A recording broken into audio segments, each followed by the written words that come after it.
찬송가 95장입니다.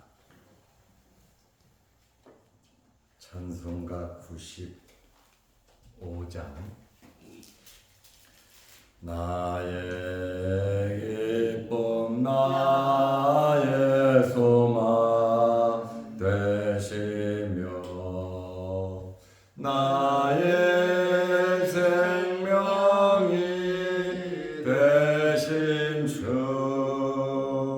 밤낮 불러서 찬송을 드려도 늘 아신 마음 뿐일세. 나의 사모하는 선한 목자는 어느 꽃다운 동산에 양의 무리와 늘 함께 가셔서 기쁨을 함께 하실까. 길도 없이 거친 넓은 들에서 갈 길 못 찾아 애쓰며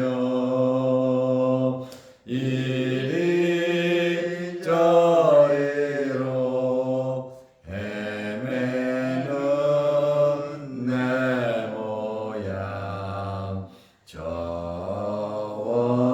원수 조롱하도다. 주의 자비롭고 화평한 얼굴 모든 천사도 안기며 주의 놀라운 진리의 말씀에 전지가 반하도다. 나의 진정 사모하는 예수님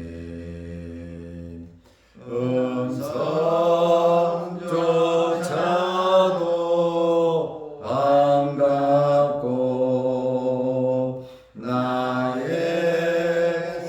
생명과 나의 참 소망은 오직 주 예수 뿐일세.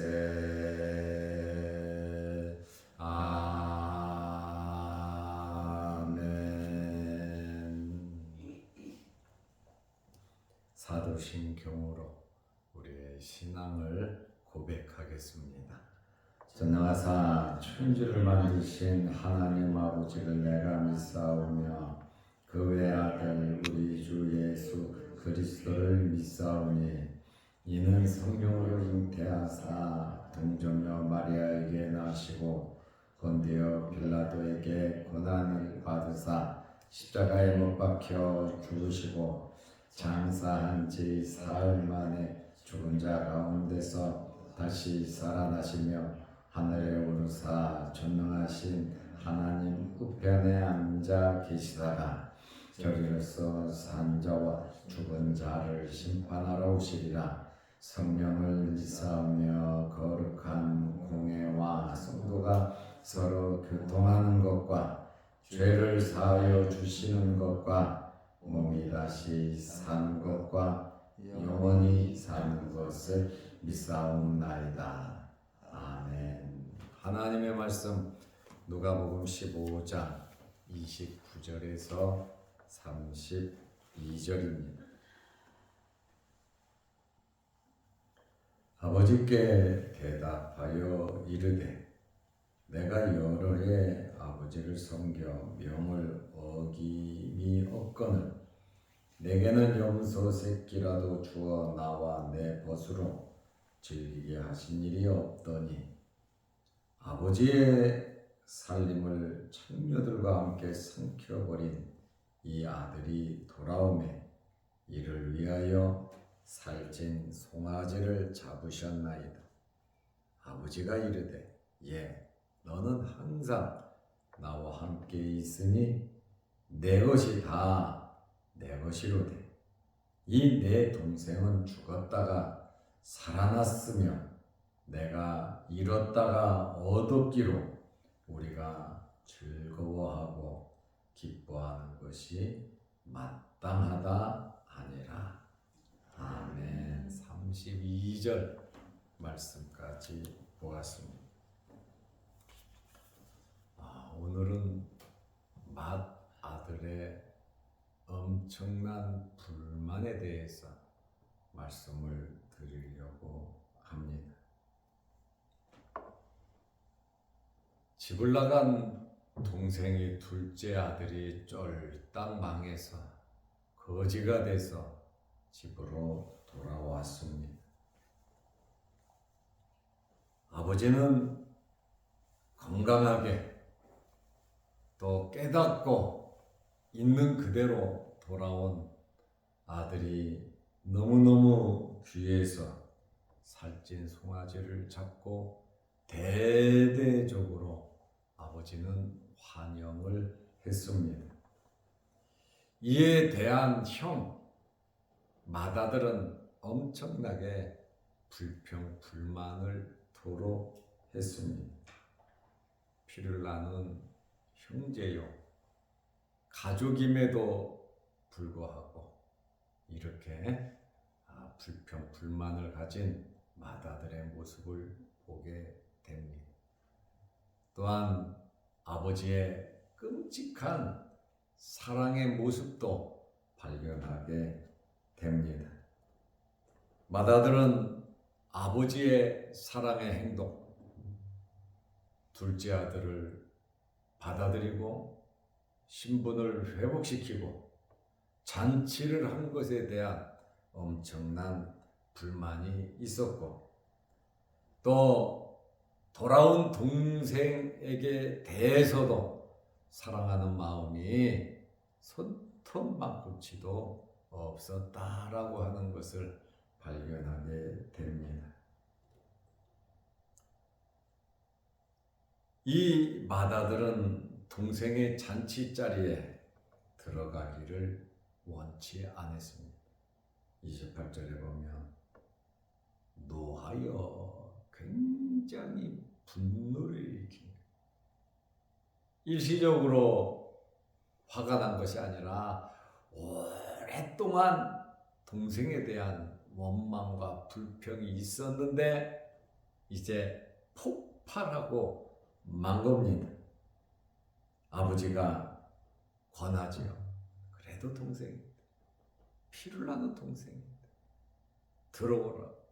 같이 즐기자고 함께 잔치하자고 이렇게 말을 하는데 29절 말씀에 보면 아버지께 대답하여 이르되 이제는 아버지에게 불평 불만을 토해 놓습니다. 다시 말하면 아버지도 잘못했다는 것이죠. 동생뿐 아니라 아버지도 잘못했다고 이렇게 맏아들이 말을 합니다. 내가 여러 해 아버지를 섬겨 여러 해 동안 아버지를 섬겼다. 그리고 명을 어김없이 지켰는데 내게는 살찐 송아지는 고사하고 값싼 염소 새끼라도 주어서 나와 내 벗을 위하여 즐기게 하신 일이 없었다. 이제 자기의 불평, 불만을 이야기하고 있습니다.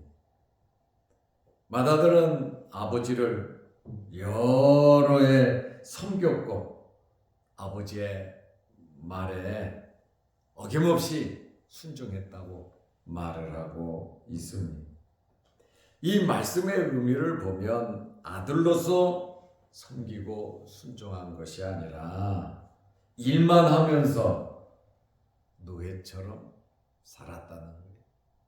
아버지와는 인격적인 교제를 하지 아니하고 아버지 것은 다 내 것이다라고 하는 욕심을 가지고 자기들밖에 나밖에 없다라고 하는 그 생각으로 살았습니다.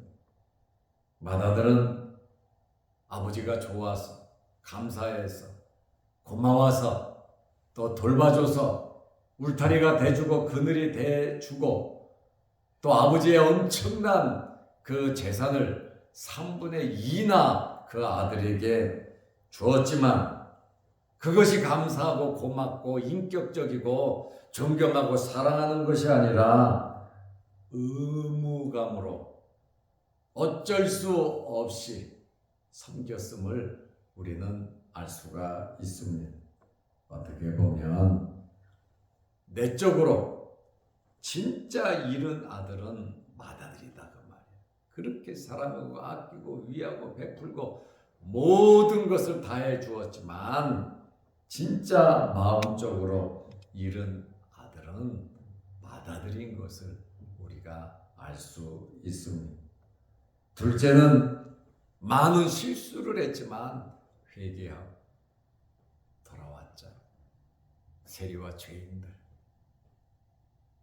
맏아들은 아버지의 모든 것을 물려받았지만 특별한 사랑을 받았지만 불평, 불만을 가지고 계속해서 살았다는 겉으로는 아버지에게 잘하는 것 같은데 속으로는 딴 생각을 하고 있었다라고 하는 것 말입니다. 잘하는 것 같은데 함께하는 것 같은데 순종하는 것 같은데 아버지를 위하는 것 같은데 뚜껑 열어보니까 진짜가 아니더라는 아버지를 존중하고 존경하고 사랑하면 아버지가 하는 행위에 대해서 아버지가 하는 말에 대해서 철저하게 순종하고 복종하게 되어 있습니다. 그것이 부모와 자녀의 관계인 겁니다. 어떻게 자식이 아버지에게 대들고 반항하고 돌아온 동생에 대해서 아버지가 베푼 사랑에 대하여 이렇게까지 노하고 불평, 불만을 토로할 수 있겠습니까? 지금까지 쌓아놓은 모든 것이 어쨌든 억지로 했던 의무감으로 했던 지금까지 쌓아놨던 모든 것이 한순간에 사라져버리고 마는 겁니다. 결국 AD 70년에 로마에 의해서 이스라엘은 완전히 멸망되고 맙니다. 아브라함의 자손이고 하나님의 성전이 있고 말씀을 받았고 할례를 받았고 하나님의 엄청난 특권을 받은 이스라엘 사람들, 특별히 종교 지도자들, 이들이 바로 맏아들이다 그 말입니다. 그러나 회개하고 돌아온 이 둘째 아들은 세리와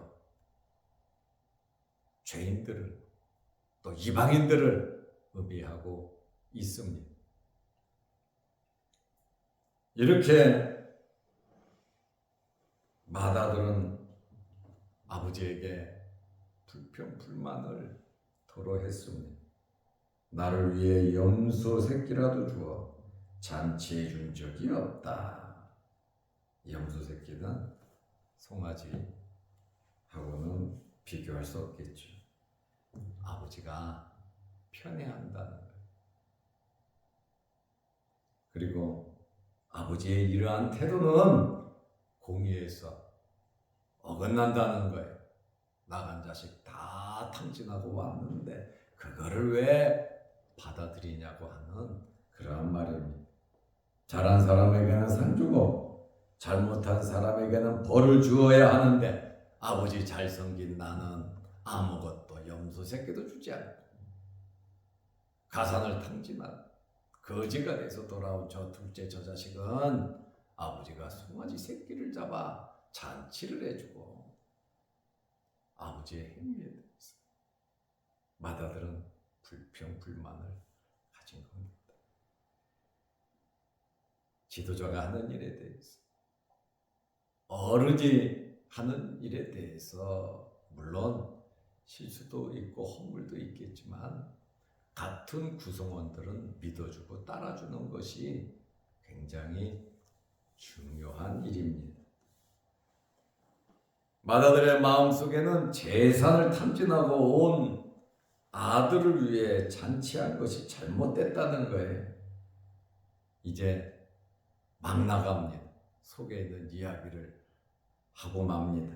누가복음 15장 30절에 아버지의 살림을 창녀들과 함께 삼켜버린 이 아들이 돌아오매 아버지의 살림, 맏아들의 생각은 오로지 재물에만 관심이 있다 말이죠. 저것 또한 내 것이 될 수도 있었는데 저 재산을 아버지가 갖고 있었다면 내 재산 3분의 1가 더 많아질 수도 있었는데 아버지의 살림을 창녀들과 함께 삼켜버린 이 아들이 돌아오매 이를 위하여 살찐 송아지를 잡으셨나이다. 아버지의 살림이다 그랬죠. 이 말을 바꾸어서 말하면 둘째 큰 아들 맏아들이 가지고 있는 살림도 아버지의 것이라는 거예요. 자기가 자기 입으로 스스로 인정을 하고 있죠. 아버지를 이해할 수 없다는 거예요. 아버지에게는 굉장히 서운하고 동생은 폐륜하다. 이거 인간도 아니라는 거죠. 이 아들이 돌아오매 그냥 이 아들이라고 그냥 표현해 버리고 맙니다. 동생이라고 말을 하지도 않습니다.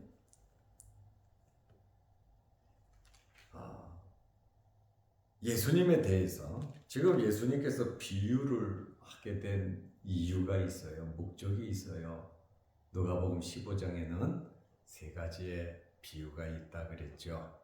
첫째는 잃은 양의 비유, 둘째는 잃은 드라크마의 비유, 셋째는 잃은 둘째 아들의 비유죠. 이 비유를 하게 된 이유가 누가복음 15장 1절 2절에 나와 있어요. 모든 세리와 죄인들이 말씀을 들으러 가까이 나아오니 이스라엘 사람들은 이 세리와 죄인들은 천국에 못 간다 그러거든요. 이방인들 사람 취급도 안 하거든요. 그런데 이 사람들이 예수님의 말씀을 들으러 가까이 나아오니까 예수님이 그들을 쫓아내지 아니하고 받아들이고 먹을 것도 주고 함께 교제를 하니까 바리새인과 서기관들이 수군거려 이르되 이 사람이 예수님을 가리켜서 이 사람이 그러잖아요. 맏아들이 이 아들이 그러는 것처럼 예수님을 이 사람이 죄인을 영접하고 음식을 같이 먹는다 하더라. 이렇게 바리새인과 서기관들이 예수님께서 세리와 죄인들과 함께 교제하고 먹고 말씀을 전하니까 이 사람이 어떻고 저떻고 예수님에 대해서 비방을 해. 맏아들과 똑같지요.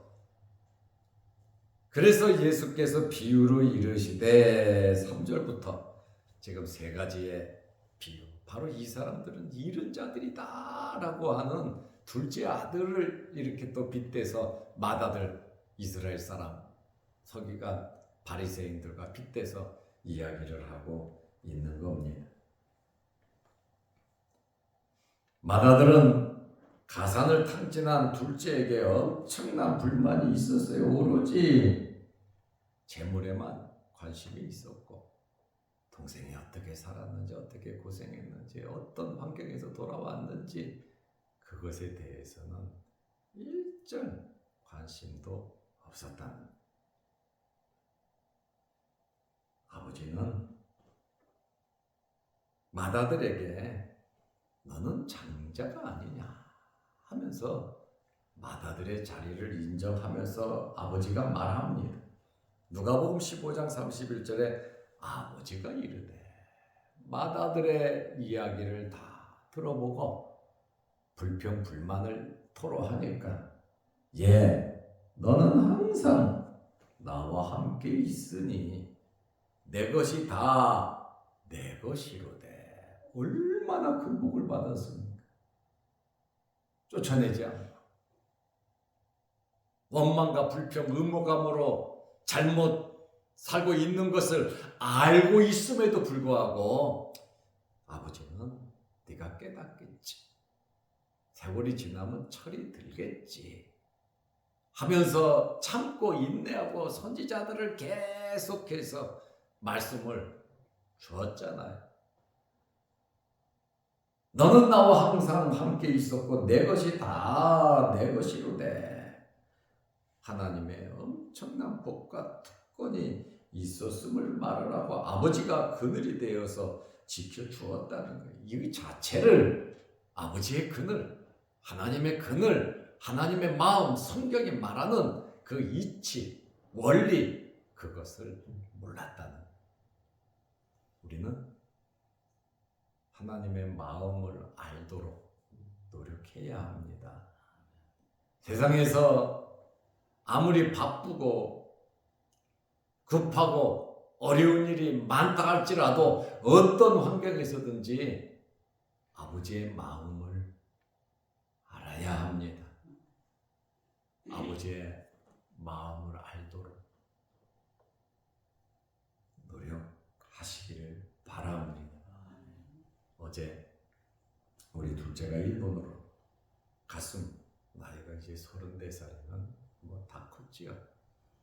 일본에 잘 도착했고 한 달 동안 머물다가 이제 비자를 받고 들어갔는데 한 달 머무는 동안 거의 쉬지 않고 나가서 일당을 받으며 일을 했죠. 그러나 간간히 참 이야기 많이 했습니다. 앉으면 이야기하고 이런 얘기 저런 얘기 참 많이 했습니다. 이야기를 하다 보면 모든 것을 이렇게 이해하고 이렇게 받아들이는 그 모습을 보게 됩니다. 자기 생각이 있고 자기 뜻이 있고 자기 주장이 있지만 아버지가 이야기하고 어머니가 이야기를 하니까 그것을 받아들이며 또 수긍하는 그러한 모습을 보게 되었습니다. 아버지의 그늘이라고 하는, 아버지의 마음이라고 하는 것을 알지 못하면 맏아들처럼 살아갈 수밖에 없습니다. 실수 많고 허물 많아도 둘째는 진정으로 깨닫고 아버지에게 돌아왔다. 우리에게 무엇이 있어야 되냐면 이러한 진정한 사랑과 이러한 깨달음이 있어야 된다는 겁니다. 여기 맏아들은 재산의 3분의 2를 상속받았고 장자의 권한이 주어졌잖아요. 있잖아요. 인정했잖아요. 아브라함의 자손이잖아요. 그렇다면 무엇이 따르냐면 책임감이 따르는 겁니다. 첫째도 책임감이 있고 둘째도 다 책임감이 있죠. 아들도 책임감이 있고 딸도 책임감이 있어요. 사장도 책임이 있고 간부도 책임이 있고 직원도 책임이 있습니다. 그러나 많이 맡은 자에게 많이 준 자에게는 많은 것을 요구한다고 하나님께서 말씀하셨잖아요.